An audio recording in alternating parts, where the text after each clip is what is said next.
Et bien le bonsoir, nouvelle semaine, nouvelle gazette. J'ai envie de dire, c'est devenu la gimmick de l'émission. 6 épisodes, la gimmick est trouvée. Clap clap à nous. Là c'est le moment où je mettrai des applaudissements au montage, mais ça vous l'entendrez dans vos petites oreilles. Et on va pas perdre trop de temps, on a 2 WCQ à traiter aujourd'hui. Alors c'est moins que d'habitude, mais il y a beaucoup de choses à dire, donc on est parti. Et on va commencer avec le WCQ le plus gros du week-end, à savoir le WCQ de Strasbourg qui a réuni 159 joueurs. Et le moins qu'on puisse dire, c'est qu'il est dans la continuité de ce qu'on a pu voir la semaine dernière. Car c'est la variante SE Kashtira qui arrive encore une fois à s'imposer. Et je vais vous spoiler un petit peu, mais c'est aussi le deck qui gagne l'autre tournoi du week-end, à savoir le WCQ de Vire. Du coup, on est en droit de commencer à se poser la question, est-ce que cette variante de Kashtira a une chance de prendre une place vraiment imposante dans la méta? Ça, c'est ce que les prochaines semaines nous diront. Ce qu'on peut également noter sur le WCQ de Strasbourg, c'est la présence d'un Tier Element, qui était un deck qu'on n'avait plus forcément l'habitude de voir depuis la dernière banlist, mais duquel il faut toujours se méfier apparemment, puisque un top est vite arrivé. La chose qu'on peut également remarquer sur ce WCQ Strasbourg, c'est la présence de l'ancien champion d'Allemagne, Daniel Hartmann, qui fait de plus en plus de déplacements en France pour continuer sa collecte de points pour sa qualification aux playoffs de fin d'année. Et ça m'offre une transition toute faite vis-à-vis du prochain WCQ. Et oui, parce que l'autre WCQ du week-end, comme je le disais tout à l'heure, c'est le WCQ de Vire, qui a accueilli 88 joueurs, et sur ce WCQ, il y a plein de choses à dire. Déjà, on va noter la présence d'un des Français les mieux partis pour la course au point 2024, avec la présence de l'ancien champion de France 2018, Guillaume Marron. Alors, je prends le temps d'en parler déjà parce que la régularité est à souligner, mais également parce que je trouvais ça dommage de ne pas vous partager cette magnifique photo de Guillaume. Bon, un peu plus sérieusement, bravo à toi Guillaume, lâche rien pour la course au point, t'es bien parti, même si tu fais pas la course au point, techniquement. Bon, maintenant parlons peu, parlons épices. Parce que le top de Vire, c'est le seul qui nous offre des decks un petit peu changeants de ce qu'on a l'habitude de voir. Et dans ce top, on va noter notamment la présence d'un Vanquishul. C'est un deck qu'on est en droit de ne pas du tout attendre à ce moment-là, et pourtant, il est bien présent dans ce top. Et en plus, vous savez quoi ?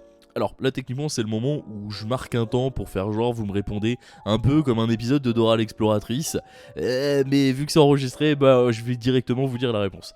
Non, ce qu'il faut voir avec ce top de Vanquish, c'est que c'est encore signé par un joueur de la team Saint-Malo.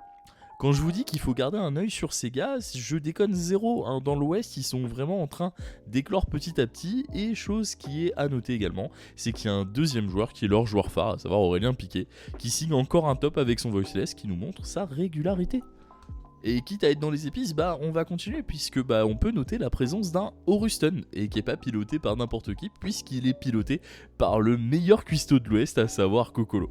Il avait loupé de peu son top à Rennes avec ce même deck et il allait pas laisser passer cette chance cette fois-ci.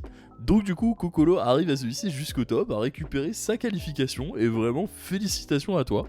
Alors, vous pourrez retrouver la deck profile qui jouait ce week-end et la semaine dernière sur la chaîne de la DAC. Je vous mettrai tout ça dans la description, donc n'hésitez pas à aller faire un petit tour. Encore bravo à toi frérot, c'est mérité. Et pour conclure ce report du WCQ de Vire, vous commencez à connaître un petit peu la formule. Vous savez que j'aime bien mettre en avant des équipes qui sont un petit peu plus petites que la moyenne. Et cette semaine, j'aimerais vous parler d'une équipe, en l'occurrence la Yu-Gi-Oh! Cherbourg Club. Alors, ils nous ont fait un très beau top cette semaine avec le top de Robin qui jouait Voiceless. C'est une équipe qui est située, spoiler, à Cherbourg, qui a déjà eu quelques tops en début de saison, notamment avec un Flunder joué par Bûche. Je vous invite vraiment à aller regarder ce qu'ils font, parce que même si c'est une équipe qui est un petit peu plus discrète que les autres équipes duquel j'ai pu vous parler dans le format de la Gazette, vous allez prendre beaucoup de plaisir à regarder leurs vidéos, puisqu'ils ont un montage et une patte graphique qui leur est propre. Les tops qu'ils font, ils sont joués et montés par des joueurs qui sont aguerris sur leur deck, donc n'hésitez pas à aller voir leurs vidéos, puisqu'elles sont vraiment qualitatives, et écouter ce que leurs joueurs peuvent vous apporter, puisqu'ils sont très pertinents sur des choses qui, on n'a peut-être pas forcément l'habitude de voir dans certains moments. Et voilà ce qui conclut l'épisode de cette semaine. Alors il est un petit peu plus court que d'habitude puisque on n'a que 2 WCQ à traiter. Mais en tout cas si ça vous a plu, n'hésitez pas à lâcher votre meilleur pouce bleu et votre abonnement, ça soutient énormément le projet. Et sur ce, je vais vous souhaiter à tous une très bonne journée, soirée, en fonction du moment où vous regardez cette vidéo. Je vous dis à une prochaine. Peace.